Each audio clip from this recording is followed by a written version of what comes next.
Bonjour à tous. Je pourrais parfaitement commencer mon discours en disant mon nom, mon lycée, ou même en vous remerciant d'être présents pour m'écouter, en vous flattant de 1000 mots. Mais nous ne sommes pas ici pour parler de moi. Non.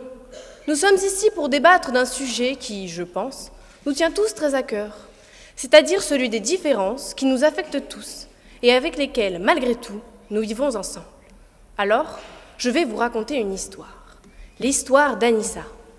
Au moment où je vous parle, elle a la chance incroyable d'être juge à la Cour d'appel de Paris. Mais cela n'a pas été toujours rose pour elle.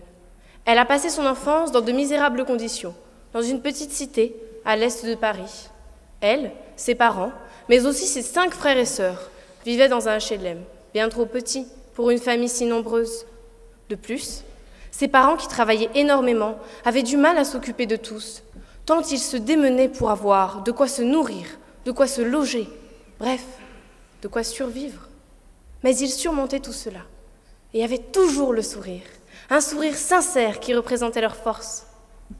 Tout cela n'a empêché en aucun cas Anissa de rêver qu'un jour, elle puisse devenir juge et accomplir ce qui rendrait fiers ses parents, ainsi que sa famille entière.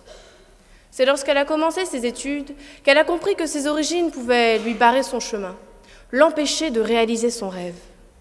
Étant d'origine maghrébine, elle a souvent eu le droit à des remarques comme « Toi, juge, non mais avec ta tête, non ». Et oui, les adolescents sont parfois cruels, mais elle a su passer au-dessus de cela. Pour financer ses études, elle a enchaîné les petits boulots. Serveuse à McDonald's, livreuse de journaux, babysitting, cours de soutien, du plus pénible au plus simple.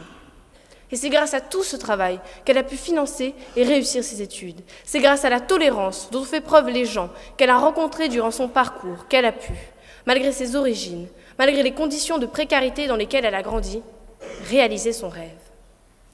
Comme vous le voyez, nous sommes tous différents. S'il y a bien une particularité qui nous rend uniques, c'est bien nos origines.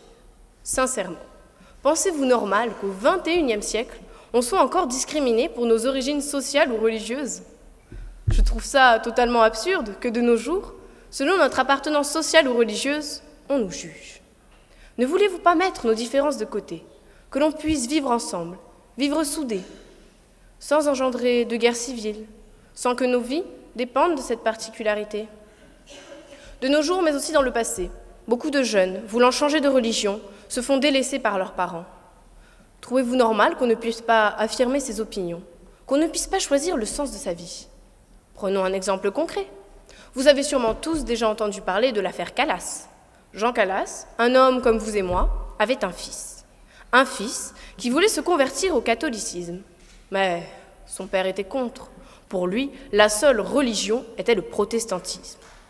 Quelques jours plus tard, on a retrouvé le corps de son fils pendu. De nombreuses personnes accusent Jean Calas de l'avoir assassiné car il n'acceptait pas ses choix. Ne trouvez-vous pas cela honteux et injuste? Et pourtant, ces injustices se reproduisent tous les jours. Peut-être que les personnes ne sont pas tuées, mais elles sont délaissées de leur propre famille. N'est-ce pas tout aussi honteux? Nombreuses sont les injustices de ce genre. Pourquoi ne pas laisser chacun avec sa personnalité?